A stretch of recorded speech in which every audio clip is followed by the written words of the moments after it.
And we are now moving on to our next session, which is, of course, on the next focus for business. We know that businesses are under increased pressure to demonstrate their values to consumers, employees and investors. There's a growing expectation that businesses will make a positive impact that goes beyond shareholder return. To get this underway, it is now my pleasure to welcome Dame Fran Wilde to the stage to introduce our next APEC economy leader, the President of Indonesia, His Excellency Joko Widodo.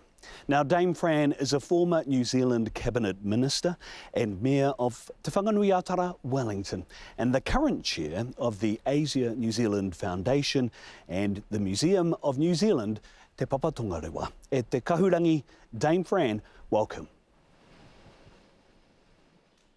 Kia ora tātou. I'm Fran Wilde, Chair of the Asia New Zealand Foundation. One of the major themes for the APEC CEO Summit is digital transformation. Digital innovation is transforming the Asia-Pacific region at an extraordinary pace, and this has been further accelerated by COVID-19, which has demonstrated the critical nature of digital connections when we are unable to meet in person.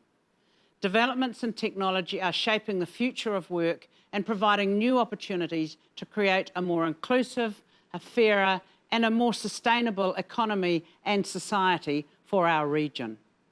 The role of Asia New Zealand Foundation is centred around connecting people. For APEC youth who are digital natives, the digital transformation agenda will be central to these connections. It's my pleasure to be introducing the President of Indonesia, Joko Widodo, who will speak to us about the opportunity for technology and innovation to transform APEC economies and to ensure that no one is left behind. Please welcome the President of Indonesia, Joko Widodo.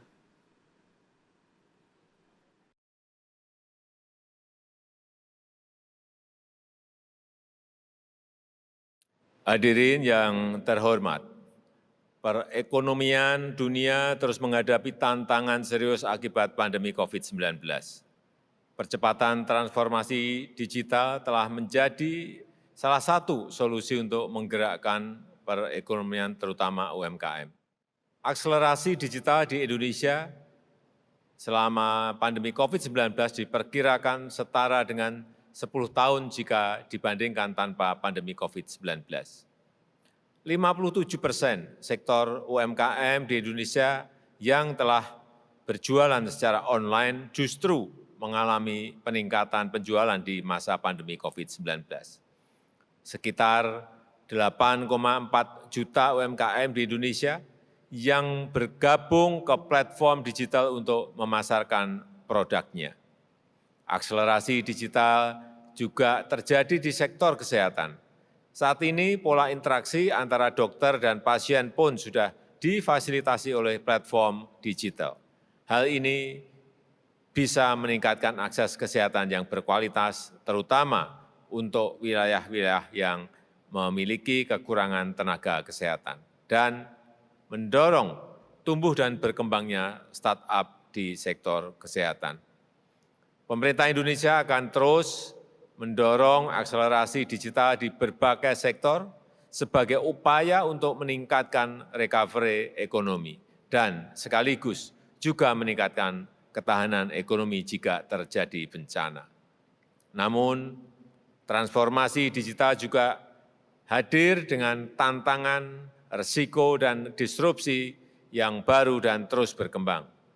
Kita harus mempersempit kesenjangan digital baik di antara anggota ekonomi APEC maupun di dalam negeri sendiri.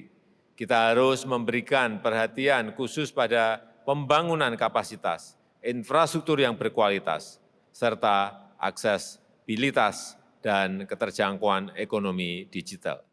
Ekonomi digital dan UMKM harus menjadi sumber pertumbuhan ekonomi baru untuk ekonomi yang inklusif, tangguh, dan berkelanjutan.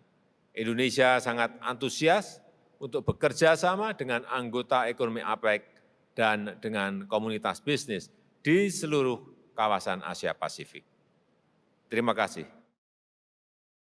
I'm Chloe, and this is my sister Florence, and we're the founders of Chia Sisters, which creates pressed juices, smoothies, and tonics from a solar-powered, zero-carbon, climate-positive living wage and B Corp certified juicery in Whakatu Nelson, which lies on the top of the South Island of Aotearoa, New Zealand, and exports across the Asia Pacific. Prior to Chia Sisters, I studied neuroscience. I had a deep interest in health and nutrition. And at the time, Florence was competing for New Zealand in triathlons, and our dad was a world champion swimmer. And they were looking for something to fuel them through their training. And that's when our first prototype was born, which used hydrated chia seeds and local blackcurrants. Before Chia Sisters, I worked on a mergers and acquisitions team in one of New Zealand's largest corporate law firms. I was 2 years into my role when I realized that I really wanted to be working in an area that I was passionate about. I wanted to be doing something that reflected my personal values, something in nutrition, sustainability, and wellness. So it was at that time that my sister Chloe kindly invited me to join the Chia Sisters team down in Nelson. Since I joined Chia Sisters in 2016, we've spent 5 years redefining business. Our values are nutrition, innovation, and sustainability. And our goal is to do business in a way that has a positive impact on people and the planet. We're extremely honoured to be here virtually in front of APEC's thought and business leaders. It is very special for Aotearoa to be hosting this important event. For us, a resilient, peaceful, and thriving Asia Pacific is extremely important for our business, and will also be important for future generations of young entrepreneurs. There is an emerging interest from businesses, employees, and customers to do business in a more ethical way, in a way that prioritizes the well-being of people and the environment. And as we move towards that role of custodianship, we've implemented the following. We've lined our factory with solar panels to become New Zealand's first solar-powered juicery. The panels in our factory can harness up to 16,000 watts of energy per hour, which is twice the amount needed to run our factory, so we can sell what we don't need back to the grid. A second change that we've made is to hire fantastic staff and, most importantly, pay them well. Everyone at Chia Sisters, including everyone in the factory on the bottling line, is paid the living wage or higher. Living wage is a fantastic concept in Aotearoa. It's 25% more than the minimum wage, and it's the amount calculated to not only have the necessities of life, but to be an active citizen in our community. In 2019, we started thinking more deeply about climate change. It was clear that there would be long-term impact for Aotearoa and our Pacific neighbours and the world. And businesses were largely responsible for this. We had a business, so what could we do about it? We realised that we didn't know where our carbon emissions were coming from or how much we were producing. So the first step was to measure that. And in doing so, it allowed us to identify the problem we were trying to solve. Once we had our carbon footprint, we could then go about reduction, which we did through insulating our bottling line, through waste reduction, through EVs and solar panels. And from there, we could go through the process of offsetting the remainder through the Rāmeka, which is a certified carbon sink in Golden Bay. It's regenerating farmland to native forests that our communities can enjoy. And ultimately, we built this thinking into our decision-making process so that every decision going forward included the true cost to the environment. Our goal is not to be a leader in this space. We recognise that combating global warming is not something that we can achieve alone. It is only by coming together that we can make great change. It was with this mindset that we founded Businesses for Climate Action in 2019. Our vision is twofold. Firstly, to have 1,000 businesses in our region measuring their carbon emissions. And most importantly, to have those businesses coming together, sharing their carbon footprints and collaborating on ideas, solutions, and blueprints for best business practice. We are just one small player in this puzzle, and you may be too. But this doesn't mean you can't make great change. We live by a whakatoki, an indigenous Māori proverb, iti nui. This means small influencing big. While big players are critical to a safe climate future, smaller players can lead by example. Players like ourselves can be the guinea pigs that go first.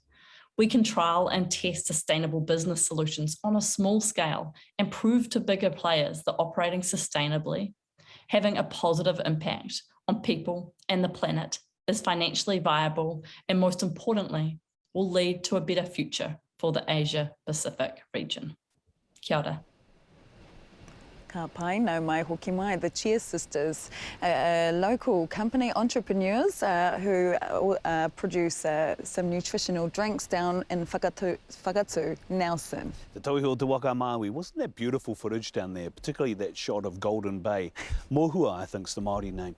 Golden Bay, actually in association to Jack. I think his parents live there, actually. That is his home. Beautiful shots there from the Chia Sisters, and also some review of Joko Widodo, or his speech and presentation, speaking particularly about a couple of interesting things, the focus on MSMEs in Indonesia and digitalisation and the digital platforms that have grown and increased as a result of the COVID-19 pandemic. But we've also seen there the increase in access to health services in Indonesia, which is obviously very important. So a commitment in Indonesia to digitalisation, but there are also challenges and risks. So again, breaching that digital divide that people have talked about. And I think also really importantly, and this is what we've seen consistently from a lot of the economy leaders, is the commitment to work with the other APEC economies, to cooperate with each other, to build with each other, to stay unified with each other, to work on digital transformation, on the increase of digitalisation, to be able to deal with and assist vulnerable communities throughout the APEC region. I think that's a good thing to hear. It's obviously a very important commitment from President Joko Widodo, and it's good to see that that message, I think, is clear to those who are watching today. So we thank him for his presentation as well. Still a lot to come in the APEC CEO Summit for 2021, Oceania, and I'm also looking forward to some of the comments that are coming in, so please keep those coming in now. A great segue to what I'm about to read out, which is a comment from Peter White. He says, Tēnā koutou, he whakaro. Greetings, I have an idea. I challenge you all to consider the following. He aha e kore ai e noho hei tūpuna pai. Translation, why not be a good ancestor? Transition your indigenous voices from an advisory capacity into a decision-making capability. The indigenous mindset and values would enable the actions so often only talked about. I believe success starts at home. So I challenge New Zealand to start this change for our shared global prosperity. Kia ora tātou, and tēnā koe, Peter White.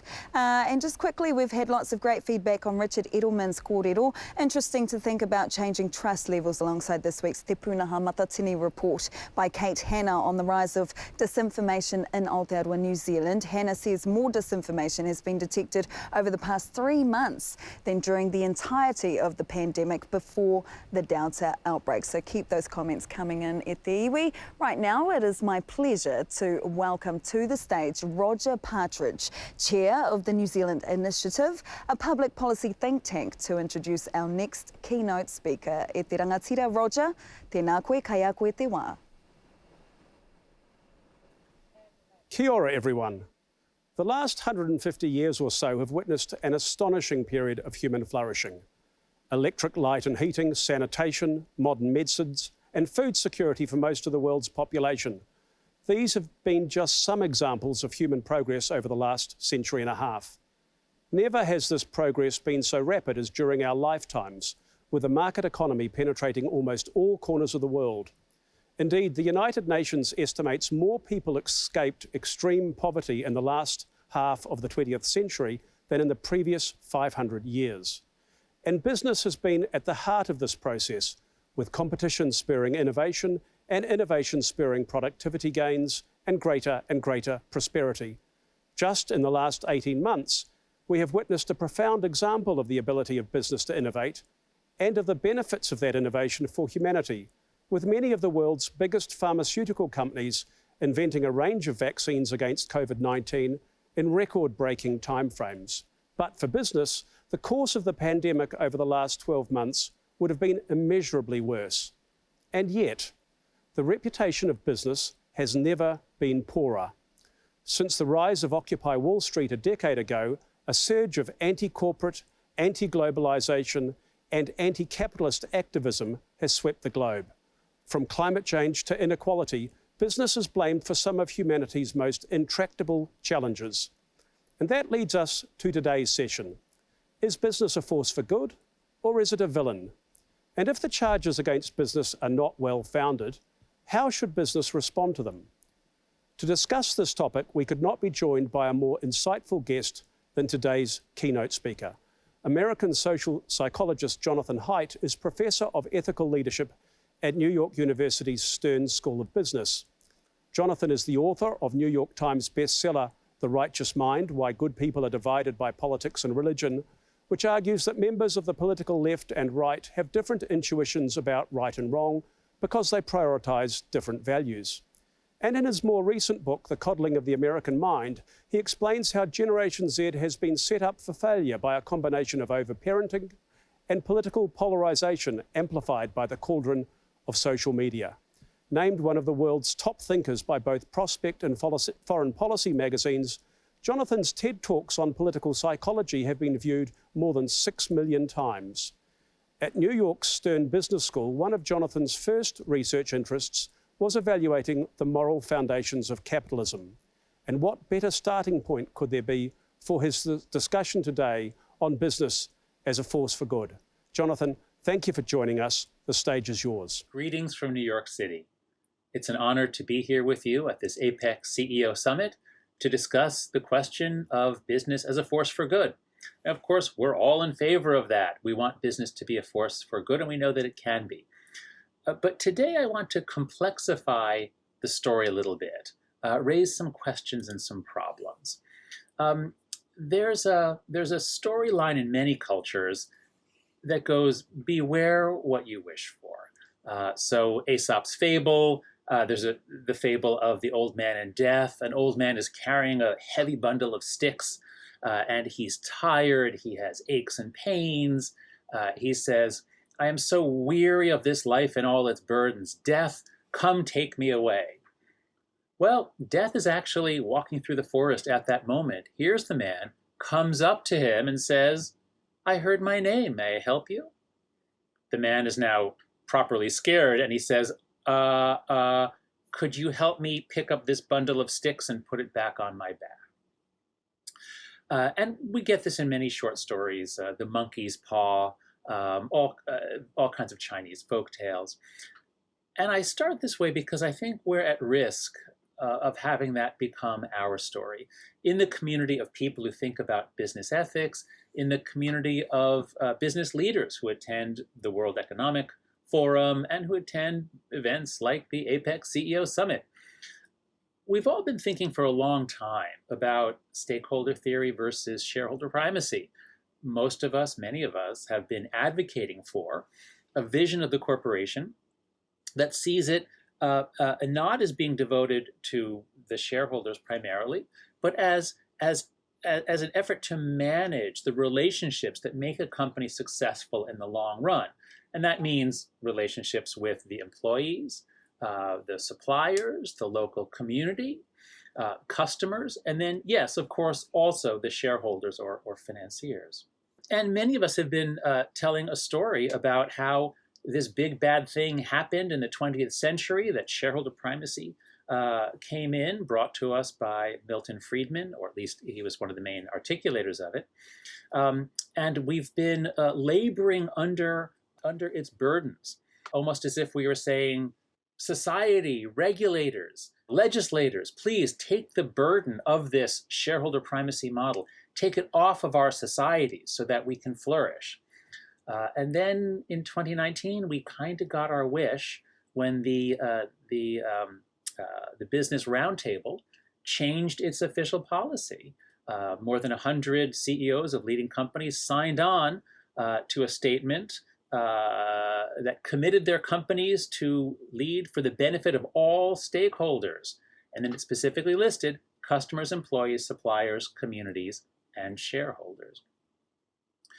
So in a sense, we got our wish in 2019, and then the pandemic hit, and now we're sort of coming out of it, and we can kind of catch our breath and say, how is it going? Are we glad that we got our wish? Now, of course, in many ways, yes.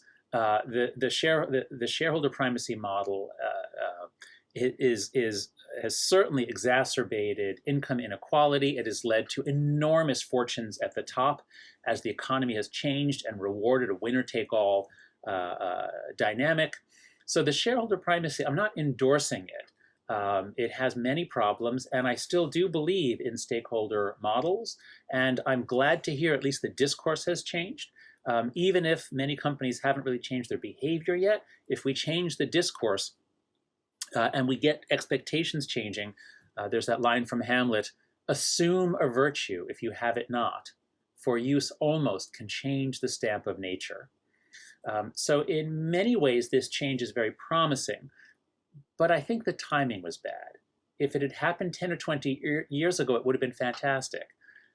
But it's coming in at a time when there are two megatrends that have severely affected business in the United States, and I believe in many other countries.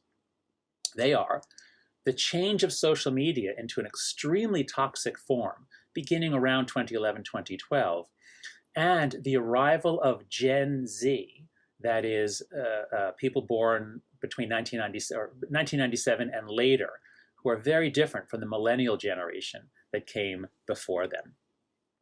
I think that these two trends have made stakeholder approaches surprisingly difficult because there is no reasonable, rational way to balance all the various stakeholder interests. It's subject to force, intimidation, and political pressure. And that has ramped up, as almost every leader of any organization knows. That has ramped up in recent years. So to understand where we are and why stakeholder models are at least more morally complicated than we thought, let's step back and look at Milton Friedman's original argument. In his famous 1970 essay, where he said that the social responsibility of business is to make more profits, he made many interesting arguments in a very concise article that really changed the nature of thinking in the United States and elsewhere. So he argued that the executives of a company are the agents of the shareholders. They work for the shareholders, and they are obligated to act in the shareholders' interest, which almost always means making as much money for them as possible. He had many interesting things to say along the way. It's a fascinating article. So here's a quote. He says, "Of course, the corporate executive is also a person in his own right, and as a person, he may have many other responsibilities that he recognizes or assumes voluntarily to his family, his conscience, his feelings of charity, his church, his country, etc. He may feel impelled by these responsibilities to devote part of his income to causes that he regards as worthy. He might even leave his job. He might join the country's armed forces, and if we wish, we can refer to these responsibilities as social responsibilities.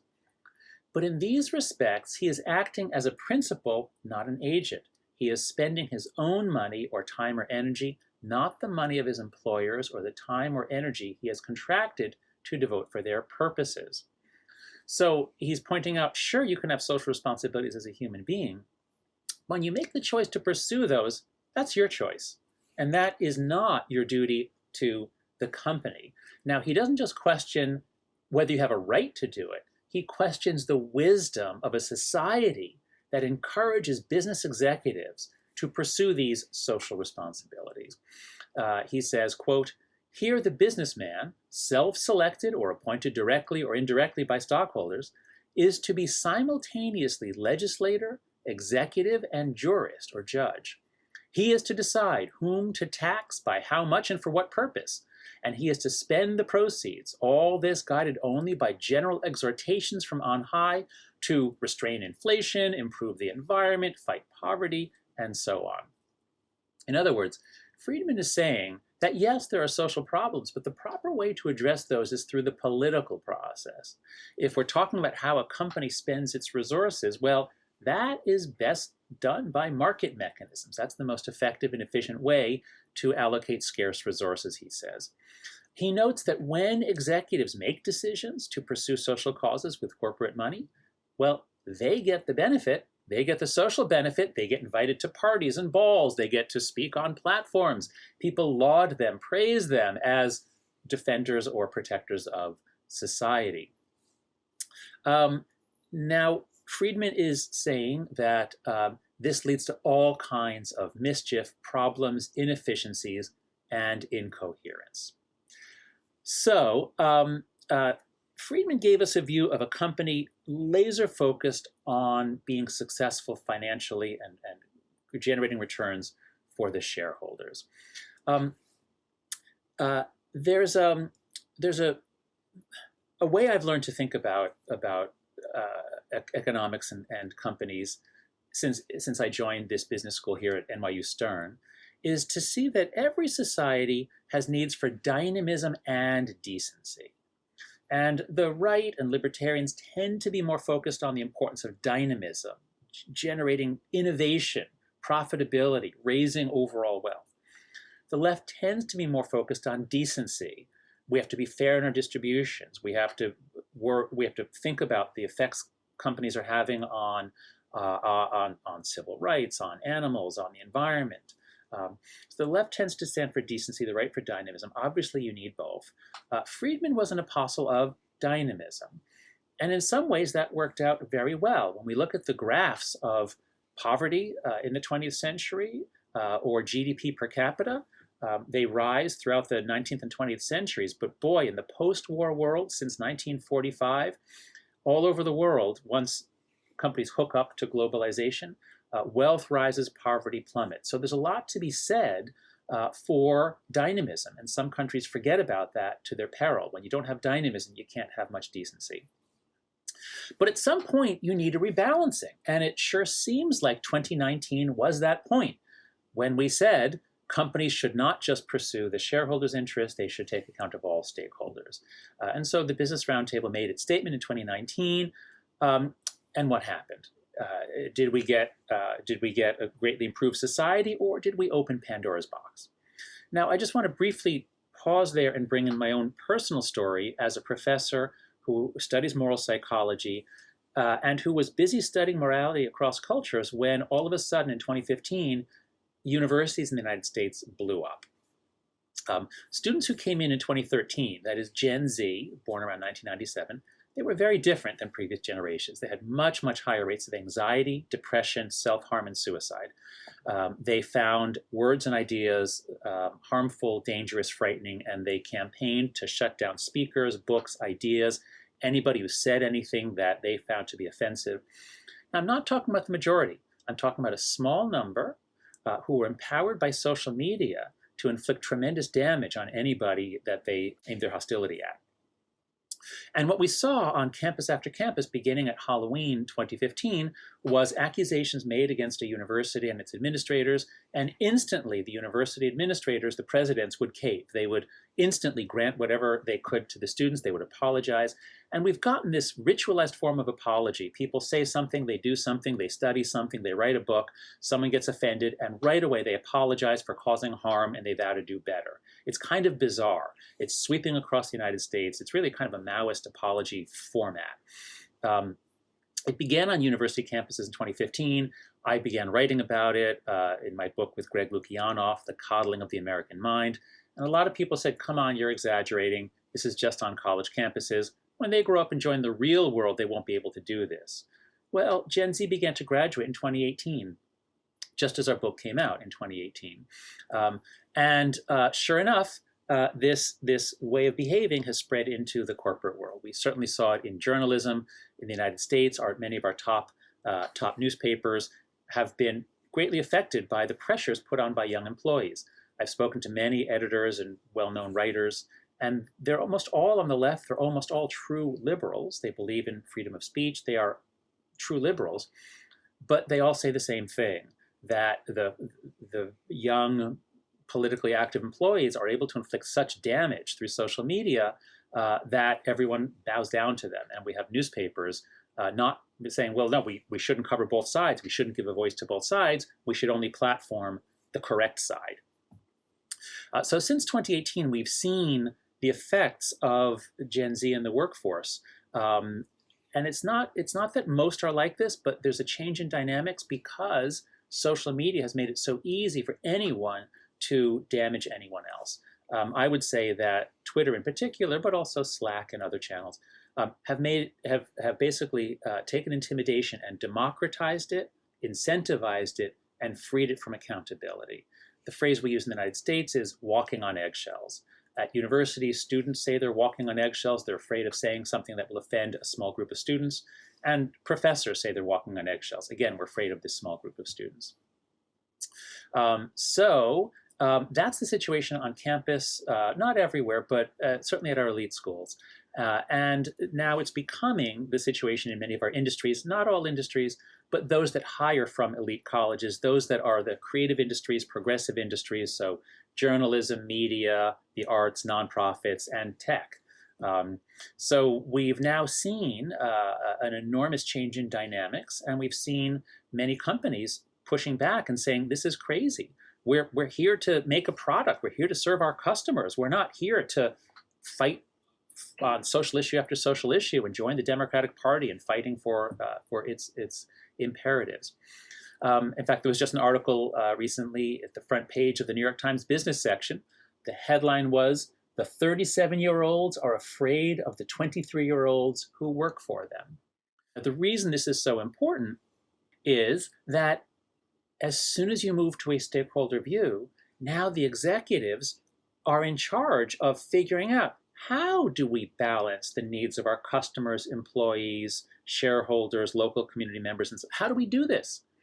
And we might imagine a kind of a philosopher king model, where the CEO is the wise leader, taking counsel from the board, from other executives, from people at Davos or APEC.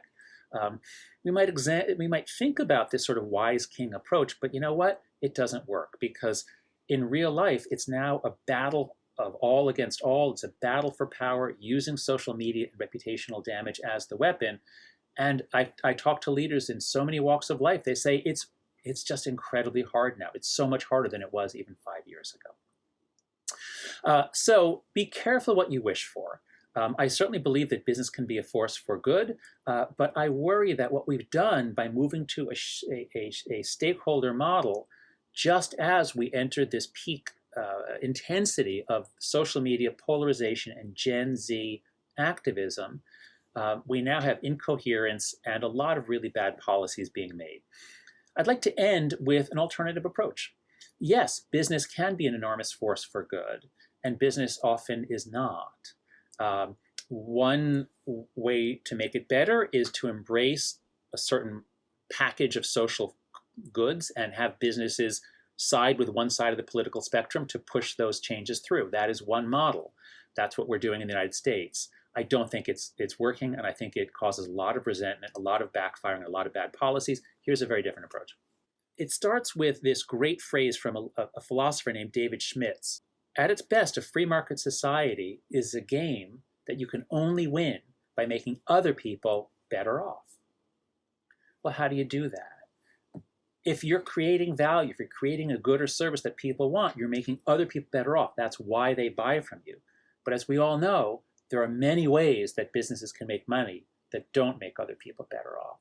Now, in business ethics classes, we call these the 4 market failures, the 4 main failures of a free market.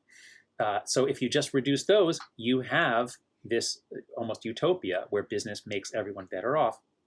So the 4 are externalities. If your business imposes external costs on others, that should be stopped, and we need regulators and trade associations, but especially regulators, to prevent that from happening. Monopoly power, another way that businesses can exploit and make money without making others better off. Again, regulators help us break that up. Asymmetric information. If the company has vastly more information and can manipulate customers, then again, it's not making them better off. And lastly, exploitation of public goods, whether it's opens sidewalks in cities or the environment or natural resources. So there's a lot we can do to make business be a force for good, minimizing the harm it causes incidentally or by design. So that takes intelligent regulation. It takes social pressure. It takes journalists exposing market failures. It takes trade associations trying to get ahead of things and saying, look, we want our industry to be respected and liked and treated well by regulators. So again, we care about making business a force for good. And I think we can best do that by keeping our eye on this phrase. At its best, a free market society is a game that you can only win by making other people better off. In this way, we achieve dynamism and decency, even in the age of social media and political polarization. Thank you. Tēnā rawa atu koe te rangatira Jonathan Haidt, social psychologist, an author and of course a professor over in America. Very intriguing, kōrero, insightful also. Julian, before I pass it over to you, there is a comment online on our platform that says really interesting to hear Jonathan Haidt's comment that the 21st century is not necessarily the century of genetics or robotics, but actually the century of social science. Social media with a business model to keep eyes on screens, and not necessarily for good reasons, will be a real challenge for us all to manage. And yeah, I couldn't agree more. Ethical capitalism, first time I've actually heard that, and a great quote there also by David Schmitz actually. At its best, a free market society is a game that you can only win by making other people better off. That's right, yeah, minimising the, as he says, minimising the four market failures, right? And he listed those out, which were the externalities, and these can be mitigated by regulation.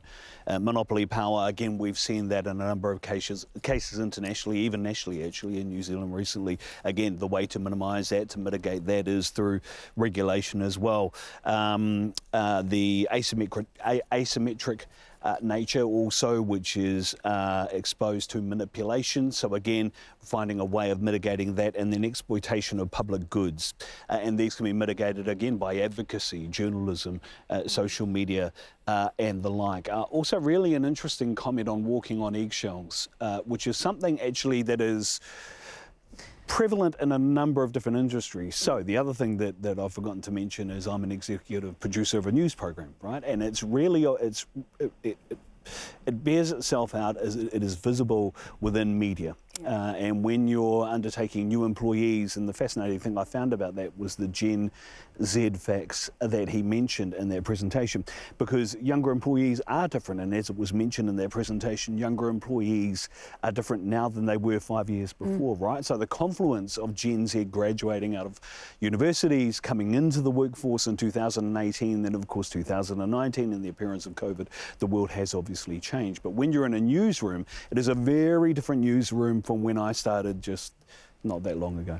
And I can't even remember what gen I am now. Am I a T or anyway, just tata baby boomer care. But anyway, but it is a completely different newsroom, and a different way. Those who come into the workroom, they have a different approach to the way that we now do journalism, right? And that's absolutely correct, where he talked about Gen Z being true liberals because they want to talk about the issues aligned with their own political view. Which is really interesting. So you've got to balance that, and we have seen a rebalancing within our newsrooms now of working with the new workforce with a different skill set, multiple skill sets, but also the want to be able to focus on social conscience issues, which is more prevalent than it was previously, and the way in which we report is also different. So yeah, a really fascinating presentation. A really interesting point too, which organisations and CEOs have already been dealing with, the notion of executives previously being the agents of shareholders, that if they were to undertake social responsibilities, they do that in their quote unquote human time, not on business time, because the role of the executive is the agent of business, the agent of shareholders, of rising the distribution for the shareholders, right?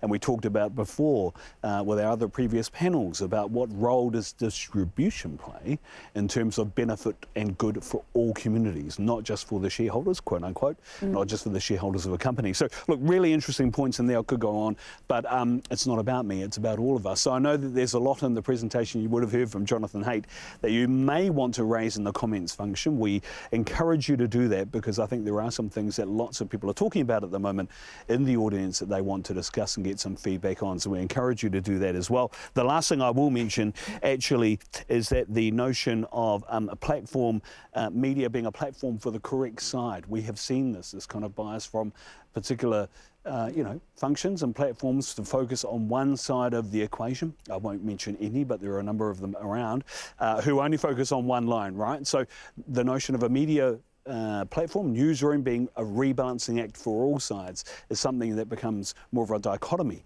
Now we have this new generation of journalists coming into our websites and news sites, which is fascinating stuff. So we thank Jonathan for his presentation. Yes, plenty of food for thought there. Hei kai mā te hine ngaro hoi anō e te iwi. We've heard today that there is a growing expectation that businesses make a positive impact that goes beyond shareholder return. Our next panel will discuss whether criticisms that have been lodged at businesses are well-founded and explore how business might respond to be a force for good that sustainably serves all communities. Returning to moderate this panel is Chan Wei. We introduced her previously. She'll be joined on the panel by New Zealand's Arihia Bennett, who has been Chief Executive Officer of Turunanga o Ngaitahu since 2012. Now she works to protect and advance the interests of more than 73,000 iwi members, almost closer to 80,000 now I think it is, and develop the strategy and purpose to achieve their tribal aspiration for present and future generations. Mō tātou a mō kauri a muri ake nei. From the Philippines, we have Sabine Aboitz, Equity Ventures President and Chief Executive Officer, Chairman of the Board Executive Committee and member of the Board ESCG Committee. And Yomiko Murakami, who is co-founder and general partner at Empower Partners, an ESG-focused venture capital fund.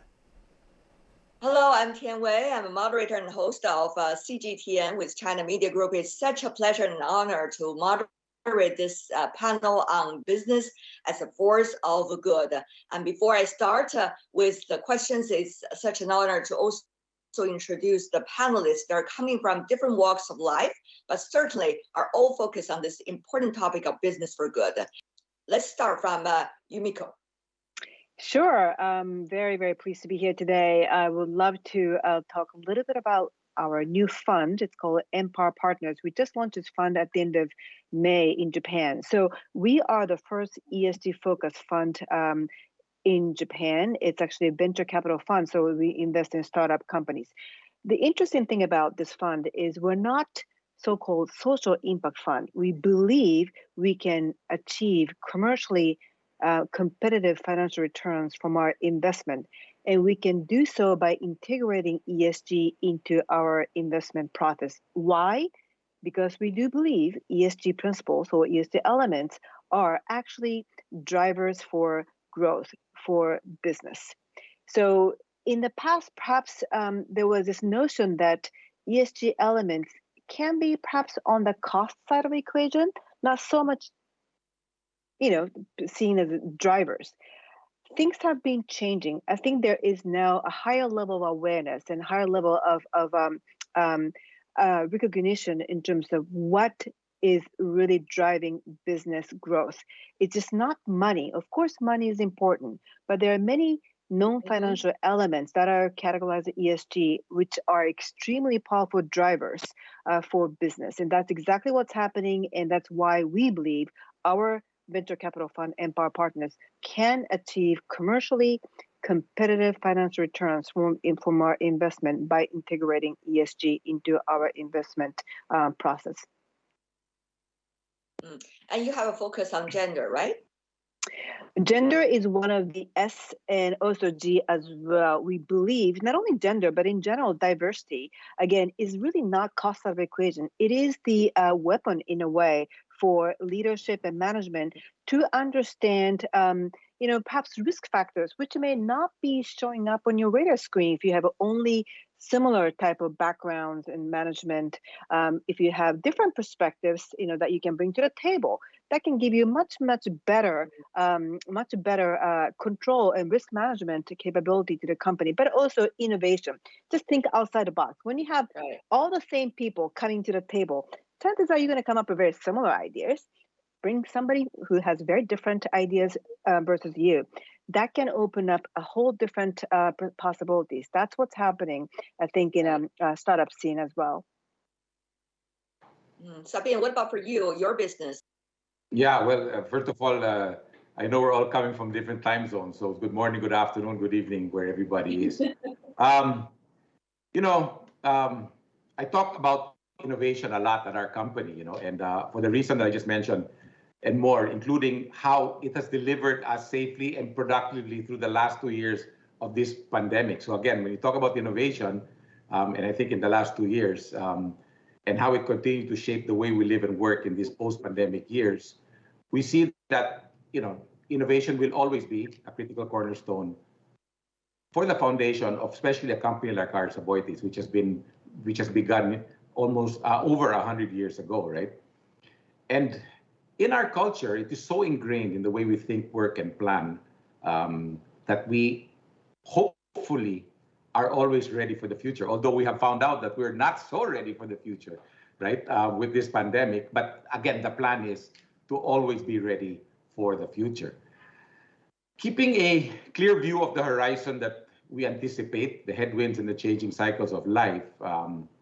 And again, this innovation has kept us thinking of the best possible ways to drive into those headwinds and adapt to these, what we call cycles, changing cycles, right? And not merely to survive them, but to come out of them stronger than ever, right? This way of thinking has proven to be successful through a world war. We went through a world war, we went through a technological revolution. We are thriving in an underdeveloped country, and now obviously this global health crisis. People, again, our most valuable asset, what we say, or potentially our most valuable, because sometimes they're not, right? I always say, because it's hard, it is their work and their open-mindedness that has allowed us to flourish with this organization, right? However, let me pinpoint that in order for us to deliver on this innovation, we must be able to generate profits and prosper, as our growth is directly linked to the growth of the country's economy. So each one and every one of us here representing our own companies and countries are motivated by this philosophy of doing well by doing good, right? Then obviously we need this community, we need to share with the community. And that's a major portion of how we feel that we as a region together in APEC, right, have to kind of work together, right? And, we are an archipelago of over 7,000 islands. So we understand more than anyone that no man is one island, and connectivity is so key to all of this, right? And so again, this pushed us to expand, to make sure that we understand clearly the importance of working together. What about keyword for you, Rehia? Well, I think I come from a place where I'm so grateful to be a steward, or what we call a kaitiaki, taking the lead in terms of stewardship around intergenerational responsibility. So as an indigenous family of 73,000 in a tribe in New Zealand, we've got this mantra which is about for us and our children after us. So we cannot forget where we came from, and we actually must look forward and look ahead to where we are heading to. And we mustn't forget that essential part of it is about us and our children after us. And we use a dimension called tribal economy, which is actually about circular economy. It's about the caring and the protection of our environment, our social connections, etc., but also fusing into that the business and making sure that our business is part of our reflective of our values. So your question about making sure we're fit for purpose and that we are always looking forward, we are always interested in making sure we keep that circular economy growing and going. But I think it's really important that we never lose sight of our intergenerational responsibility. And I think The main thing for us is that, and what sets us apart is that it's our tribal family connections that we actually must bring forward in all of that social economic responsibility. Otherwise, we're no different to any other company, and we want to keep the beauty of actually who we are as a people and take that through to our generations going forward. Now I all understand every one of yours talk in terms of purpose, but how can we understand the solutions and how to get there? You know, we have good intentions, but how to get there and get a business running and it's sustainable. That's the key issue. On that, I want you to maybe go further into some details right here about how you are running your business, particularly with the family, with the people of the same tribe. Give us one or two examples.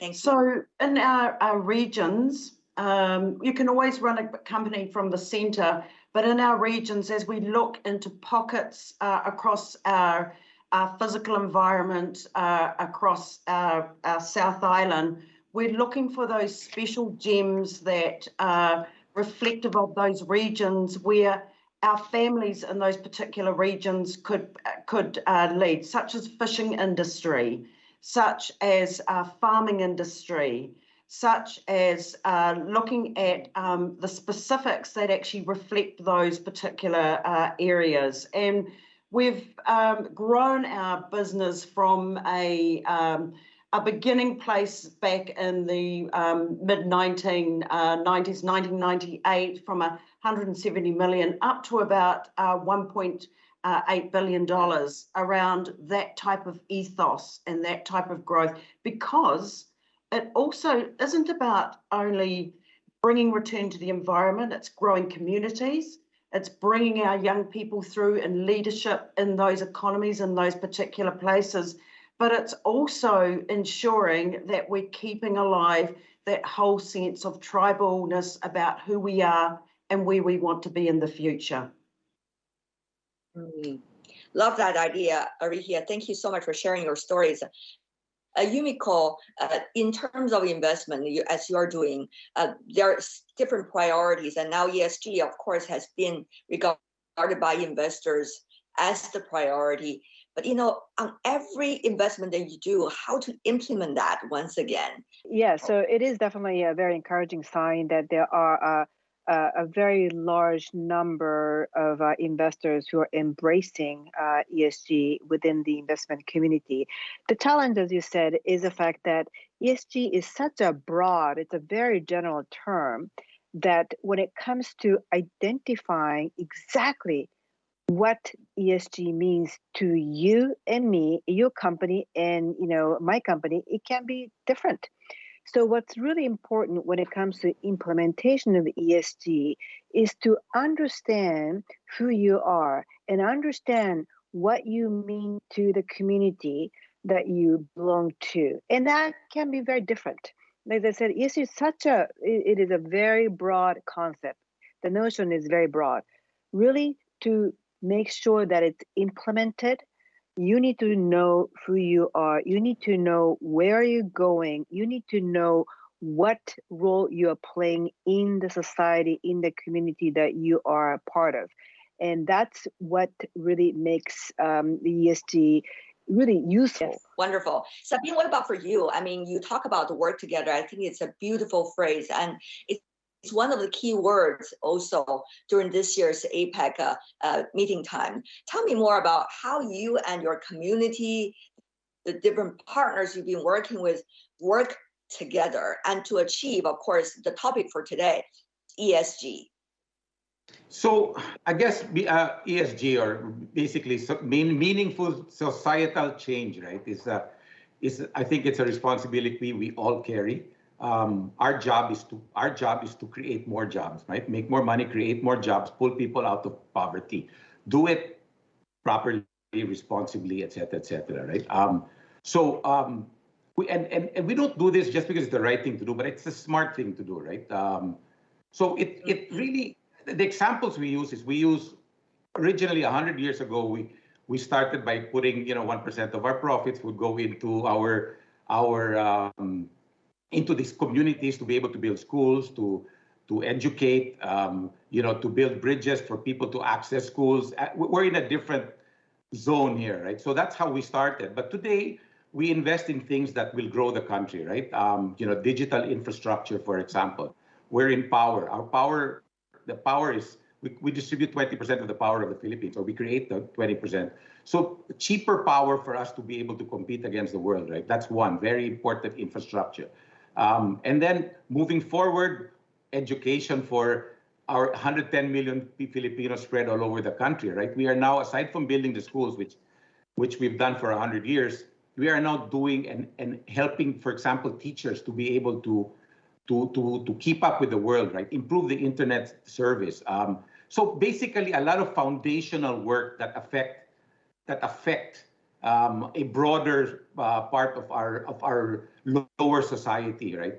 And so that's kind of the focus that we're doing. It's like a combination, right? And you need to balance both of this. Now, our next move, of course, is the helping the government, right? Helping the government to have a foundation that brings a bigger economy for everybody and not just for a few, right? And so that's kind of and of course adaptation, which we talked earlier. The adaptation is the hardest of all, right? And that's where a lot of the focus is. A digital school to create better, higher paying jobs, right? Et cetera, et cetera. Right. As you all beautifully illustrated, ladies and gentlemen, it seems that the roles of ESG has always been there, and yet the meanings and the different details of it could be flexible from different places at different times. And that is a test for business, isn't it? I mean, you hold that belief very firmly, and yet how would you be flexible? Particularly now, if you see sometimes businesses are being caught in between. For example, between governments, society needs, between the needs of the youth and also other different social groups. So business have to juggle all of these needs all at the same time, be able to come to a compromise or something that could really express yourself. So tell me more about that juggling in a way. How would you be able to find that balance, that right position, even on the issue of ESG? Yumiko, you want to go first? Sure. I think there are mainly 4 drivers in terms of how you should look at the entire ESG trend. One is your customer, who you're serving. Okay, what are they thinking in terms of the ESG elements in their mind? Number 2, your employees. What is that your employees expect from your company in terms of ESG principles? And then number 3, I think there is a very big role to be played by capital markets. That's basically us investors. What is it that investors are expecting from your company if investors invest in your company? And number 4, that's a regulation. That is, for example, what's being discussed at the COP26 right now in terms of the information disclosure discussion that's taking place. And these 4 things are pointing to one thing. They all want benefit today, because what is going to happen 10 years, 50 years down the road, that we are going to see a better future in 10, 50 years. You've got to take actions today. So all the 4 sort of actors that I mentioned, they want you as a company to take actions today. Let me go to you, Zahiria. Tell me more about how you see it, how you see this interesting juggling. As you said earlier, if I remember right, that you could do much bigger business, right? If you're not thinking about the people in the tribe, but not thinking about bring everybody together for the short term, much bigger business. But you want to think about the long term, to bring everybody together. So I think I'm very interested in that short term, long term thing. Well, we've always been long-term, and we will remain long-term in terms of intergenerational thinking. And I think that is the uniqueness about long-term generational families. Over the generations, you're going to get that push and pull. And so you're going to have to work out how to be nimble, how to work with those nuances. And it's important, and it's incumbent upon us as stewards to actually work in a relationship way with what's going on in terms of the political world, in terms of the economy. Governments come and go. We actually stay here. That's the one constant that does remain. And if I think about how many generations we have been here, it is about leaning into and looking at what is happening in the current environment, in the economy, in the community, but never letting and balancing and moving with that, but never letting go of actually what you stand for and what your tribe is about. And I think it's that solidness that actually has enabled us to give us that sort of steely determination, that endurance and that stamina to actually keep moving forward. When I think about ESG, that's in the heart and soul of actually who we are. So it actually makes it easy.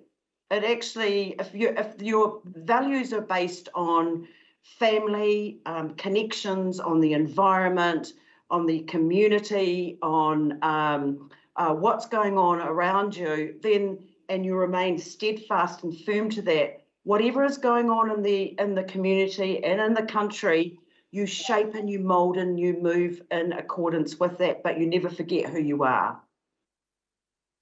Now, before we go, I would love to ask a final question. We have noticed there is some kinds of phenomenon of rising anti-corporate activism in our societies. However, given what you have just said, is businesses are thinking much bigger than many people thought. So what's next for you? And what do you think is the key word that businesses should carry with them on the issue of ESG? Sabine? Yeah, I have it clear. I mean, we will stick to our values. That's what drives our culture, right? The values of innovation, responsibility. Responsibility, the biggest part of the ESG, obviously, right? And we continue with that. We're doing it for 100 years, and we just keep going, right? I think that very important part is to be true to ourselves, right? Which is sometimes difficult, but that's what we need to really be true to ourselves, and therefore true to our employees, and then the community, and everything else follows. Sabine, Yumiko, and Arihia, really appreciate it. Thank you. Thank you so much, everyone. And thank you for watching this session. I'm Tian Wei. See you soon.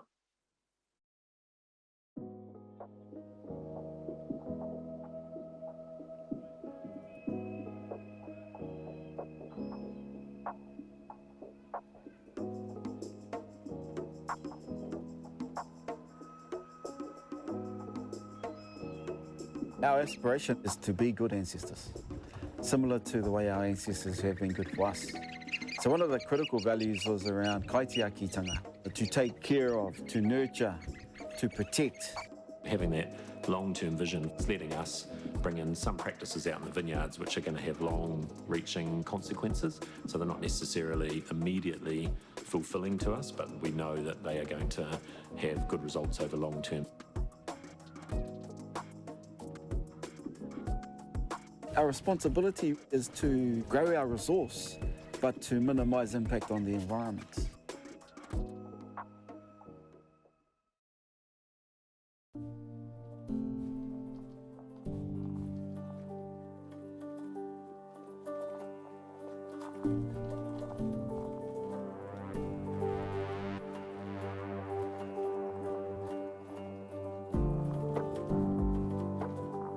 Drivers or human beings are responsible for 93% of the accidents that happen on the road. By having autonomous vehicles, we could really reduce that number.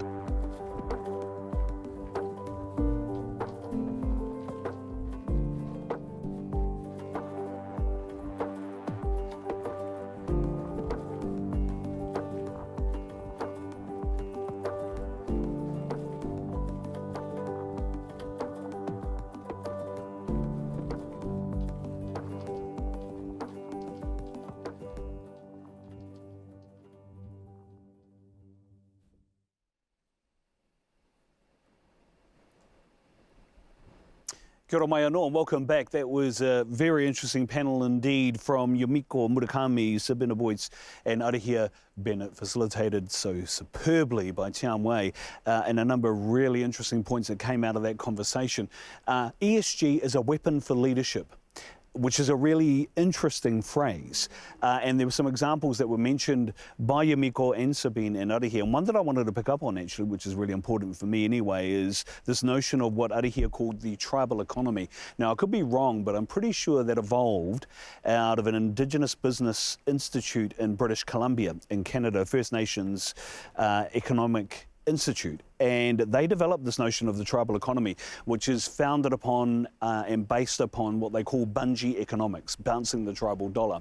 And what that means is building regions. So essentially a decentralization away from a massive kind of infrastructure in the middle that runs the business and building the regional economy, right? And so the bungee economic part of it is bouncing the dollar around those regions. So if those regions grow, then the center also happens to grow, right? So that's the notion behind this tribal economics thing. And there was also a really interesting point around the intergenerational approach, which in Arihia Bennett's view is key and central to the notion of ESG, to think past not just your children, but to think about your children's children, right? So the benefit for the next generation and the many generations after that. So true intergenerationalization is actually about grandkids and their children, right? So that's 3-4 generations down. And though the next point that comes from that is that how do you balance the tensions of getting a return, business shareholder return, and getting a return for your future generations? And that's the dichotomy of it, the push and pull. But Yumiko mentioned balance, right? So there is a balance, but you have to take action now, is what Yumiko was saying. And Sabine was also saying that projects for public good, community projects, which again align nicely with this tribal economic approach. A fascinating interview, presentation and panel discussion, as I say, and I know you've got some comments to mention as well from that. Jerry Hayes says ESG matters, but the ESG impacts to people and society is more relatable. Kudos to Arihia and Te Runanga o Ngāi Tahu.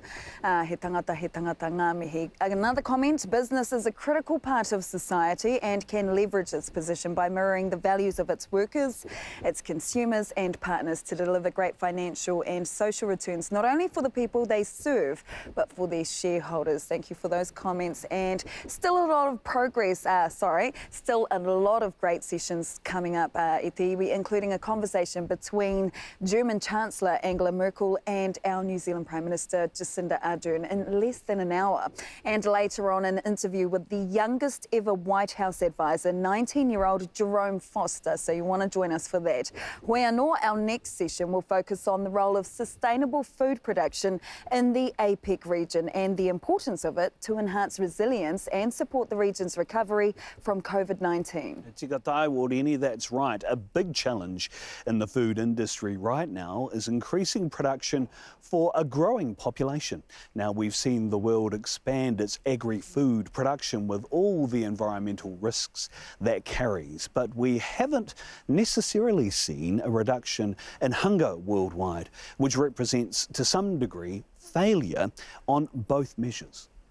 Mana ki whenua, mana ki tangata, haere whakamua. If we take care of the earth, papatuanuku, and take care of the people, tangata rānei, we will take care of the future, te anamata. To introduce this session, I'd like to welcome to the stage Fran O'Sullivan, Senior Business Commentator at the New Zealand Herald.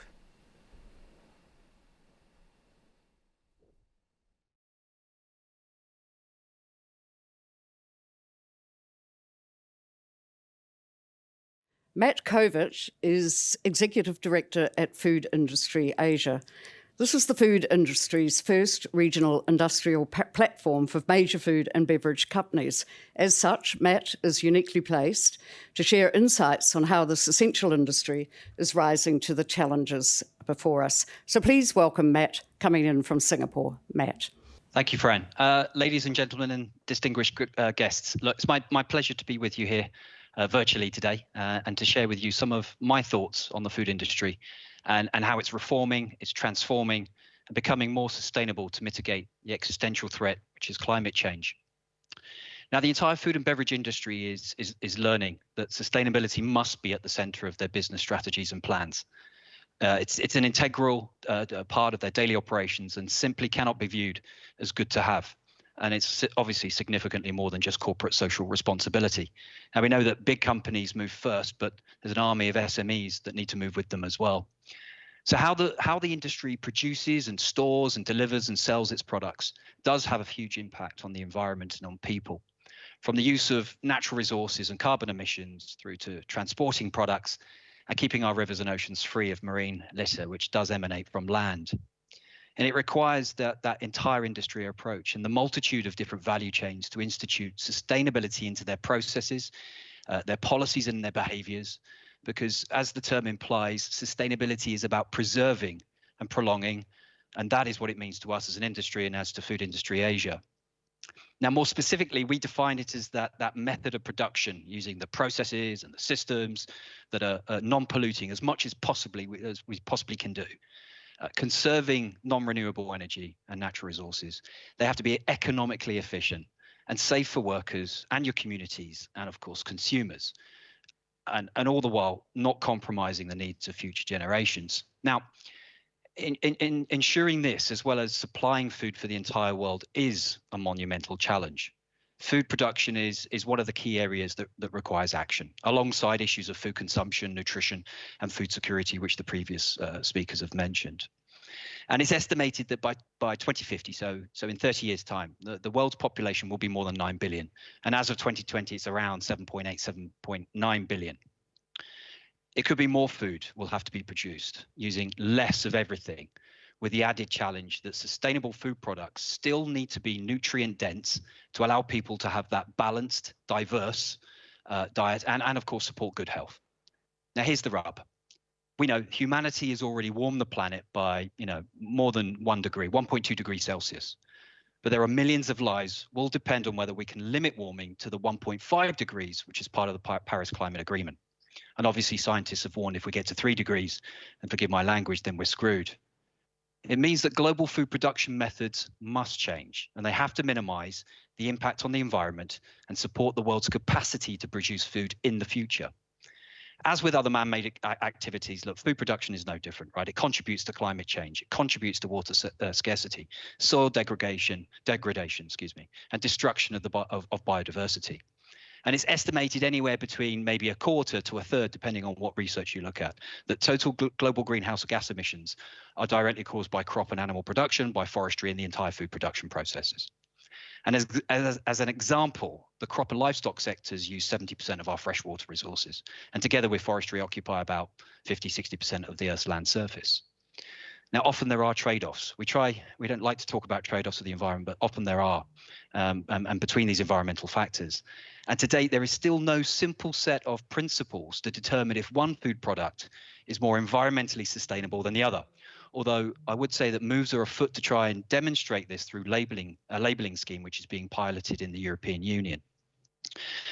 So if you imagine that you're a food company and you're having to balance efficiently the use of natural resources, such as reducing fossil fuels and optimizing water in production and for use in agriculture. Meanwhile, your colleagues, they're trying to design energy and water efficient methods in manufacturing sites around the globe to reduce greenhouse gas emissions.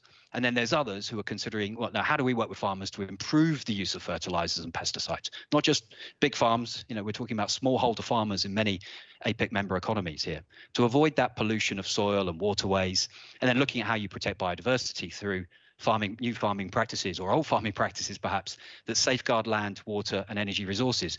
And bearing in mind, we still want to protect incomes for farmers. And if that isn't enough, what about marine resources, protecting agriculture, procuring food ingredients from more sustainable sources? And what does that actually mean as well? Because there can be a counter effect to that. Using environmentally efficient food packaging, which is still safe. And of course, reducing food loss and waste, which is itself a major contributor to greenhouse gas emissions. And then finally, you have to ensure that economic and social inclusion, and obviously with farmers and with women, in particularly in low and middle income countries around the world. It's not much, right? Obviously, though, this shows the gravity of the situation and why we are an essential industry in so many different ways. Now, forward-looking companies are definitely on the case. right? Some examples would be Danone's invested in New Zealand, $40 million New Zealand dollars towards achieving 100% carbon neutrality in one of its plants in the South Island. Then you have Unilever that says it's cutting food waste from factory to shelf in half by 2025.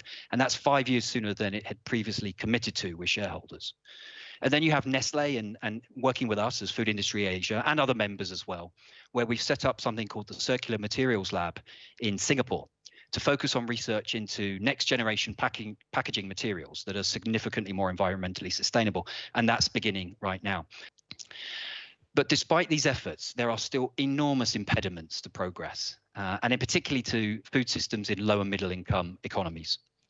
We are experiencing a radical transition in response to socioeconomic and demographic changes, rising incomes, rapid urbanization, and a growing middle class that lead to quite strong adjustments in dietary preferences and also consumer behavior. Now, we need to recognize also that the urban and certainly in APEC economies in Asia, there's big mega cities, and rural households, or even semi-rural for that matter, are simultaneously engaged in different types of food systems, and they do have different requirements. No one size fits all. And bear in mind that increasing agri-food production has only partially translated into less hunger. And it was mentioned by the previous speaker as well. Previously, we had 800 million plus people who were suffering from undernutrition. That's probably more than 1 billion due to COVID right now. While the rest of us are quite possibly, hand up as well, getting overweight or worse.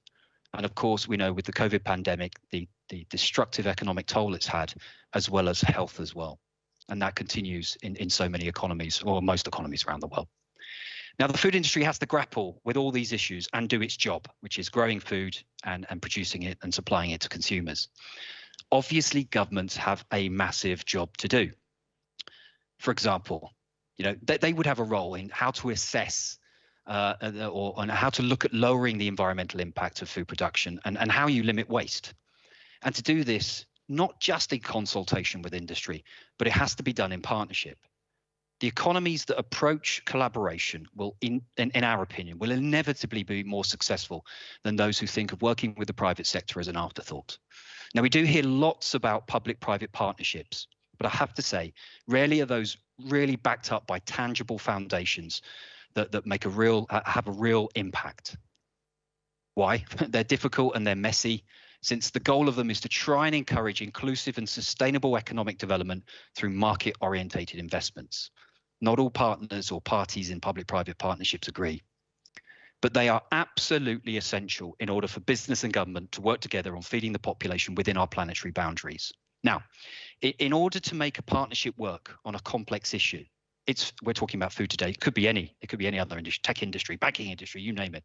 But it's important not to fixate at the organizational level, but really understand the pivotal contribution that individual actors can play in that collaborative process. And these people are what you might call boundary spanners. I actually might call them boundary ambassadors, because in the English language, spanners is not this can be a derogatory term, but let's call them boundary ambassadors. So the people that seek to facilitate communication across, your organizational cross-sectorial boundaries. These are the people that build trust. They try to build shared values. They build mutual understanding amongst very different actors, not just government and the private sector, but civil society, NGOs as well. And they really do have different worldviews. That is definitely messy. But if you really want to solve climate change through sustainability efforts, then these are the people that the private sector and APEC economies need to discover, they need to embrace, bring these people together, break down that kind of needless bureaucracy. Not just government, private sector is really good at red tape as well, and work collaboratively on building solutions that our future generations will be eternally grateful for. And with that, thank you for your kind attention.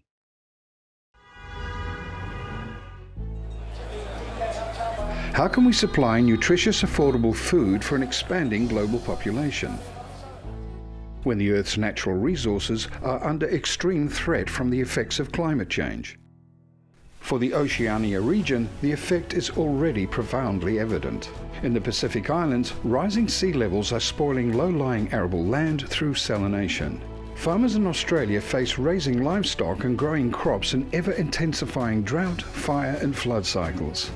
And in Aotearoa, New Zealand, growers and especially dairy farmers are striving to reduce greenhouse gases and protect water quality. The old models of agricultural farming and food technology need recalibrating to reduce their negative effects on our environment and urgently reduce climate change emissions. Today, Aotearoa, New Zealand is fronting up to take ownership of the challenge. We announced that in April 2022, Auckland will host the inaugural 2035 Oceania Summit. The summit will be a forum for the region's scientific and research community, industry leaders, agri-tech companies, farmers and growers, regulators and policymakers, to collaborate and find solutions to address the existential threat posed by climate change. Empowering our farmers to adopt new methods, leveraging scientific advancements, encouraging investment in our region's growing agri-tech sector, and accelerating the use of sustainable energy for food processing plants and supply chains. Evolving agri-food industries, farmers and growers must work together to reduce emissions and create resilient, sustainable growing systems. Our world needs action, not words. 2035 Oceania is the opportunity to take the lead on transforming agri-food technologies and creating a lasting legacy for our planet. Register to attend today to drive our planet forward to a sustainable future. It gives me great pleasure to introduce you to the 2035 Oceania Summit, the major new platform developed to help farmers reduce their greenhouse gas emissions, as well as build new resilient growing systems that will address the challenge posed by our rapidly changing climate. As the founder of Agritech New Zealand and the current senior advisor to the Australian Agritech Association, I understand the vital role that agri-food technology can play in supporting our food producers tackle climate change. The summit will showcase some of the most exciting current and emerging tools and agri-technologies that can help address the growing climate crisis. Whilst the summit is being hosted in Auckland next April, it would not be an Oceania event without the support of other key players in the region. I'm therefore delighted to share the news that AgriFutures Australia and their Evoke AG platform are partnering with the summit. We're working with their great team to bring a significant delegation of key Australian stakeholders across the Tasman, not only to attend, but also to actively participate at the summit. The summit therefore provides the perfect platform for deeper trans-Tasman conversation around ways in which we can increase that collaboration to address these challenges. Building a more collaborative regional framework lies at the heart of the summit's vision. It's with this focus that I'm therefore also hugely excited to announce that the UN Food and Agricultural Organization, the FAO, together with the small island developing states, will also be joining us at next year's summit. We will be bringing in speakers and emerging innovators from across the Pacific Islands to meet and engage with the major stakeholders attending the summit. The ocean plays a central role in regulating the Earth's climate. The time for talking is over. By bringing together the region's ecosystem, we intend to identify ways to provide actionable deliverables to our Pacific neighbours.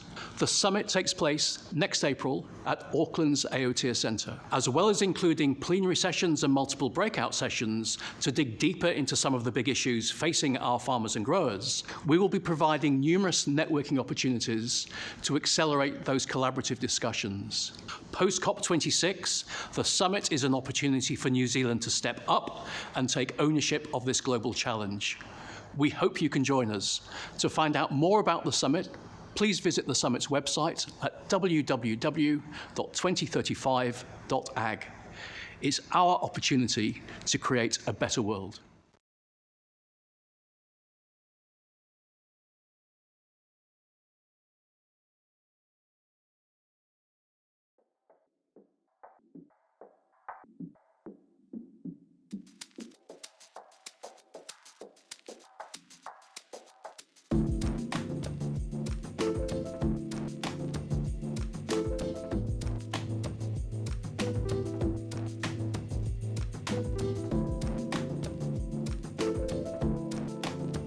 The real power in this genetics program is actually the data that goes alongside. And so we have a lot of genetic diversity. It's really understanding what each of those genetic lines does and what each one contributes to our composite breed. Data recording has been a key part of our program. We've taken over 30 million data points so far. Everything from milk performance to the sheep's movement through GPS collars, and more recently, focusing on methane reduction.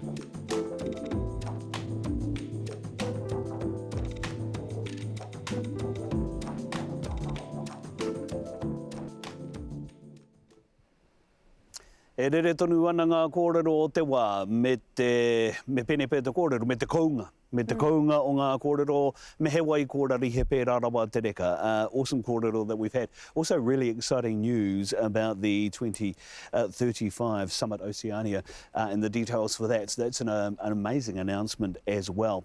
And also going back to Matt Kovac's kōrero, his discussion, his presentation, and really love the idea of the boundary ambassadors. I think he initially said spanners, but the boundary ambassadors, people who can break through red tape and bring together all those different people and organisations to find solutions. Really, really impressive whakaaro. The idea of having a boundary ambassador, a boundary champion that can build trust amongst different actors. The individual actors, as he says, are pivotal. And I think the idea of the spanner comes from that they can tweak, right? That they can tweak and pivot when they need to as they work across sectors, which I think is really important. That cross-sector approach, particularly in food, but not just in food, when we're dealing with things like climate change. The idea of boundary ambassadors is a really good one. And I know you've got some comments there. No, I'm just going to add to that. The important part of that kōrero that Matt rose was of course, in order to affect that or affect any change, it requires an entire industry approach, not just government, but also private industries, private investors, and interesting point he makes about, you know, the privatisation of you know, how to get rid of the waste. You know, it's, while you increase food production for a growing population, you will also come up against the challenge of how do you get rid of the waste, and that's another issue. But of course, e tuki ana, tētahi taha ki tētahi taha, there's, you know, a clash. Yeah, it's complex, right? It's complex, and he talked about the radical transformations that we've seen, particularly in the food industry, and customer behaviour and the needs of customers that are different, particularly in developing Asian nations or even in developed Asian nations within the APEC region, where you have economies that have a very large built-up urban population, and their food requirements are different to those in rural areas, which is a really important thing to remember and to understand. But the point that there are 1 billion, close to 1 billion people under nutrition across the globe is something to really keep in mind here. So when you're talking with this complex sector, it really does take a lot of work, collaborative work, which again comes back to what we've been talking about in APEC CEO Summit 2021. They need to work together, that mahi-tahi notion that Audini's been talking about. Yeah, bringing it back to the customers or consumers or non-consumers, you know, I'm thinking about the behaviours back here in Aotearoa or here in our own backyard, and this term food sovereignty has been going on, especially during the pandemic, about how to actually provide for ourselves and be sustainable as individuals and as whānau, as hapu, you know. How do you commodify something like that when it leans on mātauranga, indigenous knowledge, and you don't want to commercialise that, but all your focus is really, of course, on ensuring that you have food on your own table, let alone feeding everybody else. I don't know where that weighs into the conversation. I just thought it was very interesting to bring into it. It does indeed, and it's very much aligned. I think the other thing that people are talking about here, when Matt talked about the food industry in Asia, so we've got some comments on that here as well. I'll just read one, then I'll hand over. One comment, and keep them coming in, we really appreciate them. Interested in the food industry Asia model that Matt gave a heads up on, a regional industry platform for food and beverage companies. Might this be a great model for APEC to pick up and expand into other business sectors? So thank you for that, whakaaro. Really appreciate you giving us that comment and the question, one for leaders within the APEC region to consider. A good question. Two other comments. The first, as an essential industry and such a big part of all economies' requirements, the food sector must lead the way in mitigating threats and making change. The second comment, of course, is good to hear Matt acknowledge that the food supply chain across production, transportation, consumption presents environmental challenges at every point, which inevitably requires trade-offs. So much more to come on our summit for APEC CEO Summit 2021, and now you also have 2035 Summit Oceania to look forward to in Tāmaki Makaurau, Tāmaki Herenga Waka, continuing to bring all these waka prowls together. The greatest city in the world. Apparently. Yes, I agree. Even though I support a different rugby team, absolutely. And he lives elsewhere. But hey, I'll take it for the team. Tēnā tātou tāma ki makaurau, Auckland. All right. In order for us to thrive, we need to make sure everyone has access to nutritious food. Our food producers have sustainable livelihoods and that our environment is protected and safeguarded for future generations. Hi, my name's Peter Beck. I'm the founder and CEO of a company called Rocket Lab. Rocket Lab is a company that builds and launches rockets and spacecraft, both into low Earth orbit and also into other planetary destinations like Venus and Mars. I guess if I reflect back to the very beginnings of Rocket Lab, the earliest kind of memory I have of starting the company was I thought, well, I better go to the government and say to them, look, I'm going to build a rocket company just to make sure I'm not breaking any rules.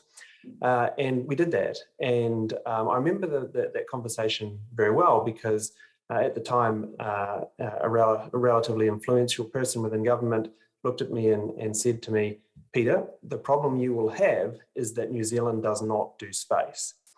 And, you know, I've learned throughout my life that sometimes some answers are just plain wrong, and be very selective to which advice you choose to listen to. And if we fast forward to today, New Zealand has over a $1.4 billion space industry, and we are the fourth most frequently launched rocket in the world. So a little launch site down in New Zealand is actually the fourth busiest spaceport in the entire world. So sometimes no is just absolutely the wrong answer. And you know, it's great to be able to talk to you today at the APEC CEO Summit and share some of my experiences and the story of building Rocket Lab. So you know, I started the company in 2006, and really I started the company because I was unhappy with what was happening within the space industry and the pace that things were moving and the direction that everything was going. To me, it was always very, very obvious that satellites were getting smaller, so also launch vehicles need to get smaller and need to be more available. You know, I used to wish that I was born during the Apollo era because I thought that was the heyday of the space industry. But clearly today is the most incredible time to be in space. You know, the commercial side of space is fast overtaking what can be done in all of the governments. And typically it would take a government and a government's worth of resources, and in fact a country's worth of resources, to build a rocket and go to space. But we've proven that wrong, as have a few others, where you can actually, as a company, build a rocket and ultimately deliver satellites into orbit. So one of the products that we're most well known for is the Electron launch vehicle. This is a small launch vehicle for lifting small satellites. We launch it out of New Zealand and soon to be the US, out of our private orbital launch site down in New Zealand. In fact, the only private orbital launch site in the entire world. The vehicle is capable of lifting a few hundred kilograms into low Earth orbit, and we've flown the vehicle 21 times, delivered over 105 satellites into orbit, and as I mentioned before, become the fourth most frequently launched rocket in the world. But including Electron, we also have another rocket under development called Neutron, which is much, much larger. In fact, so large that it's capable of taking human and crew into low Earth orbit as well. But outside the rocket side of the business, we also build satellites. So we have programs that are delivering a satellite to the moon next year. We have 2 missions going to Mars and a private mission to Venus. So all of these things really started from a little company in Auckland, New Zealand, with a couple of employees looking to do big things. And it really, you know, part of the success of the company and the success of my journey has been really the strong relationship that we built with lots of countries around the world, but more particularly the US. So I went up from New Zealand to Silicon Valley, and I knew absolutely nothing about raising capital in Silicon Valley or the VCs. In fact, I was warned that all the VCs in Silicon Valley were sharks and you were going to get chewed up. Turned out to be quite the opposite, ironically. But really, I went up to the US to start funding the launch vehicle program, and gave myself 3 weeks to come home with a check or be run out of town. And for the first week, I spent understanding how all the venture capital network actually worked within Silicon Valley.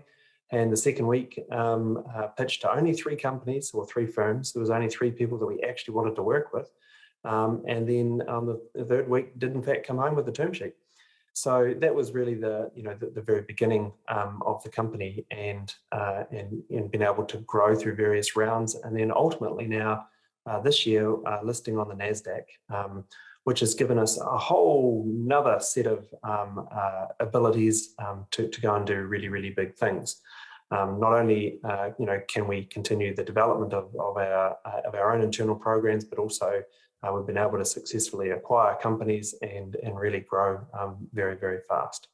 So it's been an incredibly exciting journey. One, of course, that's not over yet.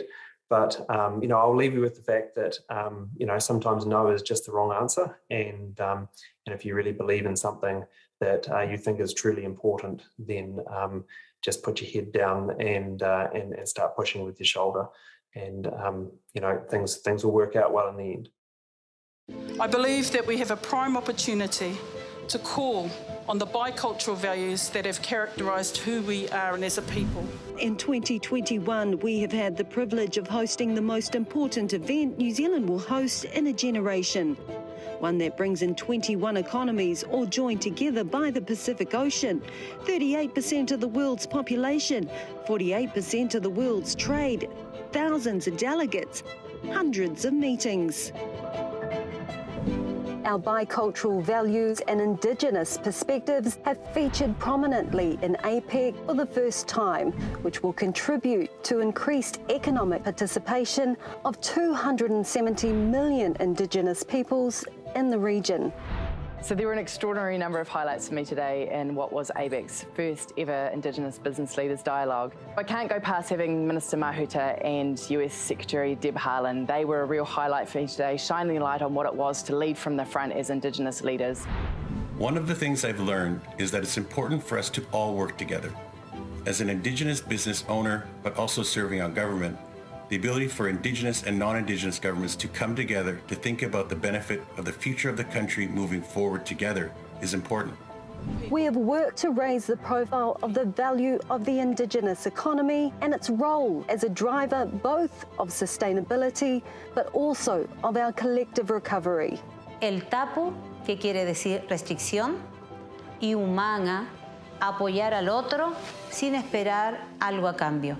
We have strengthened Indigenous connections, bringing together our Indigenous brothers and sisters from across Asia Pacific.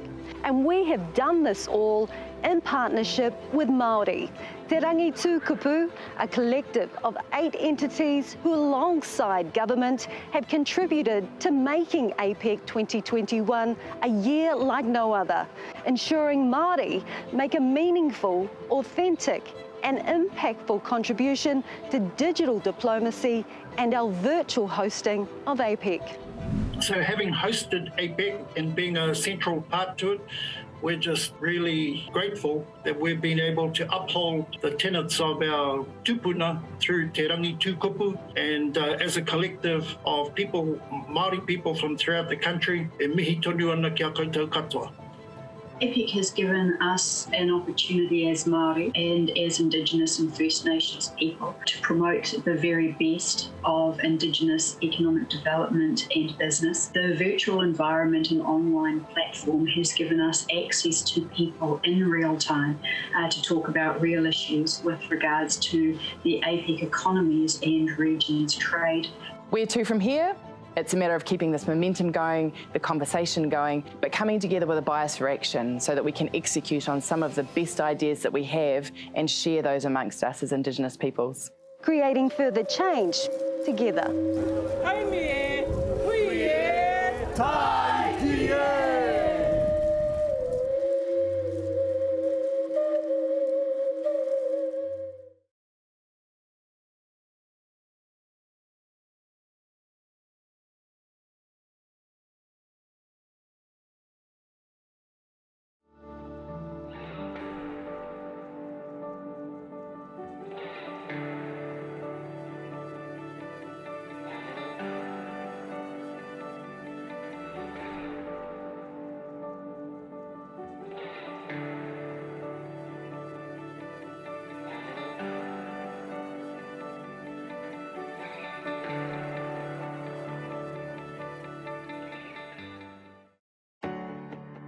This is our creation story.